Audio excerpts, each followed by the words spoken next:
Hi everyone. इस video में हम डिस्कस करेंगे डेटा व्यू कंस्ट्रक्टर के बारे में, जो कि हेल्प करता है हमारे एरे बफर में रीड एंड राइट ऑपरेशंस को परफॉर्म करने में। पिछली वीडियोस में हमने एरे बफर क्रिएट करना सीखा था। और एरे बफर क्या होता है? एरे बफर हमारा हेल्प करता है एक कंटेनर क्रिएट करने में, जिसमें हम कुछ बाइट्स की इंफॉर्मेशन को स्टोर कर सकते हैं सीक्वेंशियली, राइट। तो अब इस वीडियो में हम डेटा व्यू कंस्ट्रक्टर पढ़ेंगे। तो डेटा व्यू कंस्ट्रक्टर क्या होता है, इसकी हेल्प की नीड क्यों है? अब इसका यूज़ इसीलिए है क्योंकि एरे बफर खुद से रीड एंड राइट परफॉर्म नहीं कर सकता। यानी कि मैंने तो मेमोरी क्रिएट कर दी है, बट उसमें मैं डेटा को इंसर्ट नहीं कर सकता, उस डेटा को रीड नहीं कर सकता खुद से। तो इसीलिए डेटा व्यू ज़रूरी है। अब हम एक एग्जाम्पल से इस चीज़ को समझेंगे। example.com यहाँ पर मैं ओपन कर लेता हूँ और मैं अपनी कंसोल में जाऊँगा। कंसोल में जाके मैं क्या करूँगा, यहाँ पर सिंपल मैं इस चीज़ को थोड़ा सा और बड़ा कर देते हैं और यहाँ पे हम एक एरे बफर क्रिएट करेंगे कुछ इस तरीके से न्यू कीवर्ड के साथ। क्यों हम न्यू कीवर्ड क्यों यूज़ कर रहे हैं? क्योंकि एरे बफर एक कंस्ट्रक्टर फंक्शन है, तो हम इसको इस तरीके से ही डिफाइन करेंगे।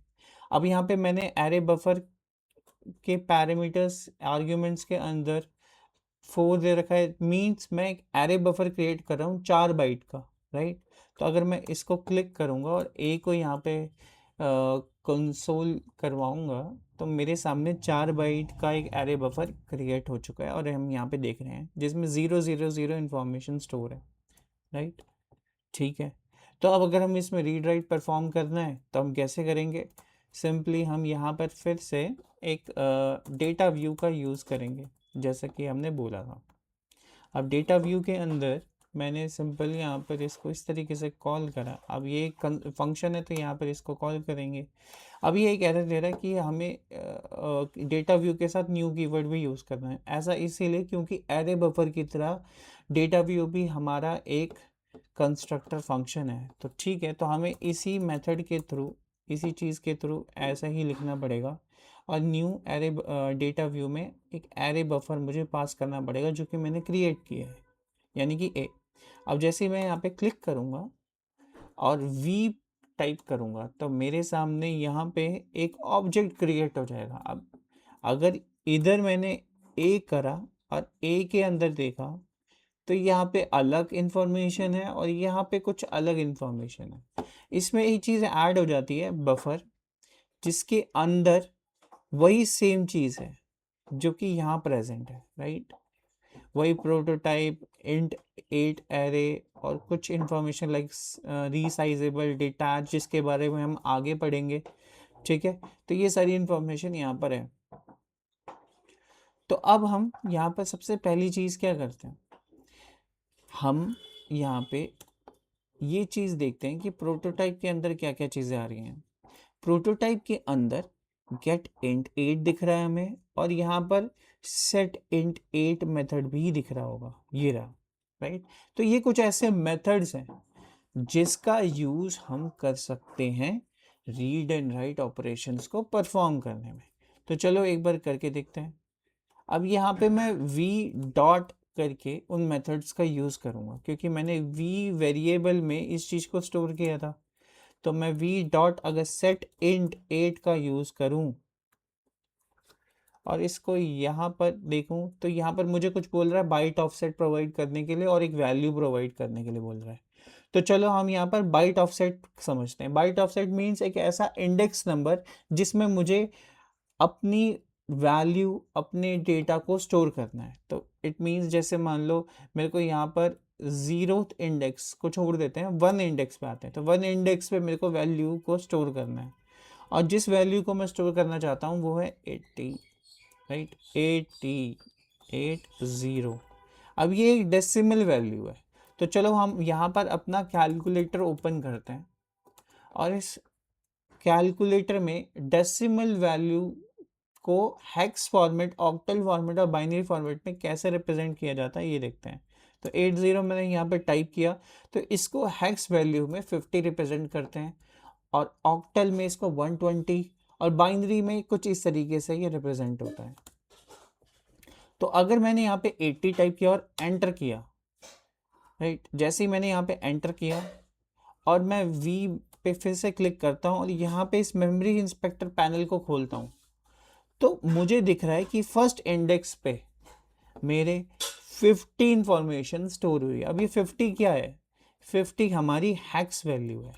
इट मीन्स जो हमारा मेमोरी इंस्पेक्टर है वो शॉर्टर और क्रिस्प रखने के लिए हेक्स वैल्यू को यहाँ पर रखता है, क्योंकि अगर बाइनरी वैल्यूज को अगर मैं यहाँ पर शो करता एरे बफर हमारा, तो वो चीज़ बहुत बड़ी हो जाती है और वो ज़्यादा रीडेबल नहीं रहती। तो ये रीडेबल ज़्यादा प्रिसाइज है, इसीलिए हम यहाँ पर हेक्स वैल्यू के फॉर्मेट में एरे बफर इस चीज़ को स्टोर करता है।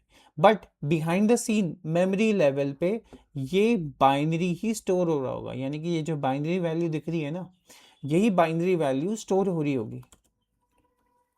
ओके, तो बढ़िया है, तो यहाँ पर स्टोर हो गया, तो हमारा ये पॉइंट भी क्लियर हो गया। तो हमने कुछ ऐसा सिंटेक्स भी फॉलो कर लिया। अब थर्ड पॉइंट क्या कहता है?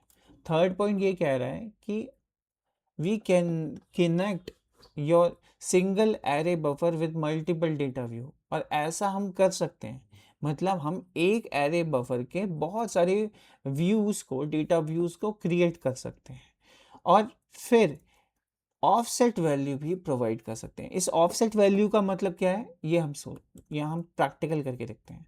अब हमने अभी तक एक v नाम का डेटा व्यू क्रिएट किया है, राइट।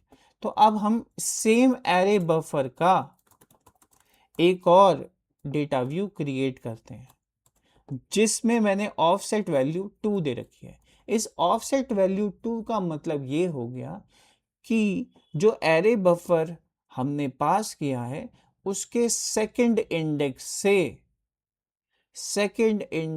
से v2 डेटा व्यू को बाइट एक्सेस होगा, यानी कि इस v2 को 0 और 1 बाइट कंटेनर का एक्सेस नहीं होगा। तो ये चीज़ कैसे देखेंगे हम इसको, एक बार मैं यहाँ पर कोलैप्स कर देता हूँ और यहाँ पर एंटर मारूंगा और v2 को यहाँ टाइप करूंगा, तो यू कैन सी यहाँ पर डेटा व्यू के सामने 2 लिखा हुआ है। इट मींस इसको 2 बाइट की मेमोरी का एक्सेस है। वो भी कौन सी 2 बाइट? वो भी अगर मैं इसको क्लिक करूं यहाँ पर, तो एक ये वाली बाइट का होगा और एक ये वाली बाइट का। ऐसा क्यों? क्योंकि मैंने यहाँ पर 2 ऑफसेट वैल्यू प्रोवाइड करी थी, कुछ इस तरीके से यहाँ पे, राइट। तो बढ़िया। अब अगर मुझे v2 का यूज करके सेट इंट 8 अगर मेथड का मैं यूज करूं और इसके अंदर 0th इंडेक्स पास करूं और वैल्यू पास कर दूं 0xff। अब ये 0xff क्या है? अब हम ये चीज सीखेंगे कि हम सिर्फ डेसिमल वैल्यू या डेसिमल नंबर को ही स्टोर नहीं कर सकते हैं अपने बाइट कंटेनर में। हम इसके अंदर बाइनरी डेटा भी लिख सकते हैं, इस data to be stored parameter के अंदर। इसके अंदर हम हेक्स वैल्यू भी लिख सकते हैं, जैसे कि मैंने यहाँ पे हेक्स वैल्यू लिखी है। इसके अंदर हम ऑक्टल वैल्यू भी लिख सकते हैं। तो हम यहाँ पे कंस्ट्रेंट नहीं है कि हमें सिर्फ डेसिमल वैल्यू ही रिप्रेजेंट करनी है या लिखनी है। तो इस तरीके से अगर मैंने टाइप किया प्रोग्रामिंग कैलकुलेटर में जाके मैंने हेक्स वैल्यू को यहाँ पर एफ कर दिया, तो you can see F value decimal में 255 होती है और बाइनरी में कुछ ऐसी होती है। तो मेमोरी लेवल पे बिहाइंड द सीन ये इस चीज को स्टोर करेगा और रिप्रेजेंट करेगा हमारे मेमोरी इंस्पेक्टर पैनल में इस हेक्स वैल्यू को, राइट। तो अब यहाँ पर मैंने जैसे एंटर मारा, यहाँ रिटर्न वैल्यू तो अनडिफाइंड आई, लेकिन मैं जब यहाँ पे v2 को टाइप दोबारा करूंगा और यहाँ पे मेमोरी इंस्पेक्टर पैनल को खोलूंगा, यू कैन सी कि हमारे थर्ड इंडेक्स में ff यानी कि ये बाइनरी नंबर स्टोर हो गया है, राइट। अब यहाँ पर मैंने तो 0 नंबर इंडेक्स नंबर यहाँ पे डाला था, और ये थर्ड इंडेक्स पे क्यों जाके स्टोर हो गया? ऐसा इसीलिए है क्योंकि यहाँ पर मैंने इस डेटा व्यू को 2 बाइट की मेमोरी का एक्सेस दिया था, और वो भी सेकंड इंडेक्स से। तो सेकंड इंडेक्स से जितनी भी मेमोरी एलोकेशन बाद में होंगी, उन सभी का एक्सेस हमारे V2 को मिल जाता। लेकिन इस केस में हमारे पास सिर्फ 4 बाइट की मेमोरी लोकेशन एलोकेशन थी, इसीलिए हमें 2 बाइट मिला, राइट। तो ये चीज हमने यहाँ पर देख ली। तो हमने इस पॉइंट को भी कवर अप कर लिया है, हमने इस पॉइंट को भी कवर कर लिया और इस पॉइंट को भी कवर कर लिया। इस पॉइंट में हमने ये देखा कि कैसे मल्टीपल डेटा व्यू हम क्रिएट कर सकते हैं, और ऑफसेट वैल्यू प्रोवाइड करके सिर्फ कुछ ही बाइट की इंफॉर्मेशन को हम यहाँ पर दूसरे डेटा व्यू को एक्सेस दे सकते हैं। यहाँ पे ये लिमिटेड बाइट की का एक्सेस इसके पास रहेगा। दूसरी चीज़ मैंने ये देखी है कि कैसे हम बाइनरी, हेक्स और ऑक्टल भी डेसिमल के अलावा इसमें सेट कर सकते हैं, but behind the scene memory level पे वो हमारा बाइनरी ही स्टोर कर रहा होगा। यानी कि अगर मैंने एफ स्टोर किया है तो ये मेरा बाइनरी फॉर्मेट में इस चीज को स्टोर कर रहा होगा, राइट। तो चलो अगले पॉइंट की बात करते हैं। अगले पॉइंट में हमारे पास ये है कि क्वेश्चन ये आता है कि क्या हम एरे बफर में साइंड वैल्यू को स्टोर कर सकते हैं। अब साइंड वैल्यू हमने पिछली वीडियो में डिस्कस किया था कि साइंड वैल्यू के अंदर हमारी नेगेटिव वैल्यूज और पॉजिटिव वैल्यू दोनों ही रिप्रेजेंट होती हैं। इसकी रेंज 127 पॉजिटिव नंबर टू -128 तक जाती है, राइट। मतलब टोटल ऑन 256 डिजिट्स ही या 256 नंबर ही हो गए। तो यस, हम रिप्रेजेंट तो कर सकते हैं, वो भी सेम मेथड के थ्रू, राइट। जो भी हम अभी तक सेट इंट 8 का यूज कर रहे थे, इसी मेथड का यूज करके हम साइंड वैल्यू को स्टोर कर सकते हैं। तो क्या हम अनसाइंड वैल्यू को भी स्टोर कर सकते हैं? बिल्कुल कर सकते हैं, यूजिंग दिस मेथड ऑफ यूइंट। तो हमारे पास व्यू के अंदर, अगर मैं व्यू में जाऊं, वी टाइप करूं और यहाँ पे वी के अंदर अगर मैं प्रोटोटाइप पे क्लिक करूं, तो प्रोटोटाइप के अंदर हमें सिर्फ गेट इंट 8 और सेट इंट 8 ही नहीं मिल रखा है, हमें यहाँ पे गेट यू इंट 8 भी है हमारे पास, और सेट यू इंट 8 भी होगा, जो कि यहाँ पर प्रेजेंट होगा कुछ इस तरीके से, सेट यू इंट 8, ये रहा, ठीक है। तो इसका यूज करके हम अनसाइंड वैल्यू यानी कि पॉजिटिव वैल्यू को भी स्टोर कर सकते हैं। तो ये भी हमने डिस्कस कर लिया। अब एक पॉइंट है जिसमें क्या हम साइंड वैल्यू और अनसाइंड वैल्यू के रेंज के बाहर अगर मैं कुछ स्टोर करने जाऊंगा, और इसका मतलब क्या है? सी, अगर मान लो मेरे पास 255 से बड़ा नंबर है, तो 255 से बड़ा नंबर अगर मैं स्टोर करने की कोशिश कर रहा हूँ, यानी कि अगर मैं इसको 255 से बड़ा कितना हो गया, 260 टाइप कर लो यहाँ पे। तो जैसे मैंने 260 टाइप किया, यहाँ पे बाइनरी नंबर में हमारे पास 8 बिट से ज़्यादा इंफॉर्मेशन आ रही है, राइट। तो ये अप्रॉक्स अगर हम रिप्रेजेंट करने जाएं तो ये 16 बिट इंफॉर्मेशन है, राइट। ये दिखा निबल के साइज में रहा है, 4 बाइट में रहा है, लेकिन ये एक 16 बिट की इंफॉर्मेशन आ रही है, यानी कि स्टोर वो 16 बिट में ही होगा। तो जो हमारा ये सेट इंट मेथड है, इस केस में ये काम नहीं करेगा, क्योंकि सेट इंट 8 मेथड 8 बाइट की इंफॉर्मेशन को स्टोर करने के काम आता है।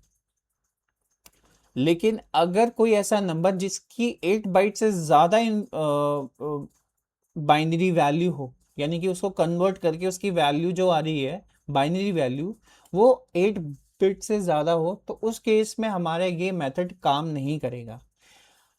ये मेथड क्या करेगा उस केस में? अगर हम इसको यूज भी करते हैं तो ये मेथड हमारा सिर्फ और सिर्फ इस 8 बिट की इंफॉर्मेशन को यूज करेगा और बाकी बिट्स को नेग्लेक्ट कर देगा, राइट। ये ऐसे काम करता है। तो इसीलिए हमारे पास मल्टी बाइट की इंफॉर्मेशन को स्टोर करने के लिए मेथड्स अलग होते हैं। यू कैन सी यहाँ पर हमारे पास सेट इंट 8 और सेट यू इंट 8 के अलावा सेट इंट 16 भी है और सेट इंट 32 भी है। अब इस पर्टिकुलर मेथड्स को एक्सप्लोर करने के लिए हम नेक्स्ट वीडियो लेंगे, राइट, क्योंकि ये एक लंबा टॉपिक है, इसके बारे में भी और अच्छे से एक्सप्लेन करना बहुत ही ज़्यादा इम्पॉर्टेंट है। तो अब तक हमने 8 बिट की इंफॉर्मेशन को किस तरीके से हम स्टोर करते हैं, किस चीज़ का यूज़ करते हैं, यानी कि हमने डेटा व्यू का यूज़ किया है। तो हमने ये सारी चीज़ें देख ली हैं।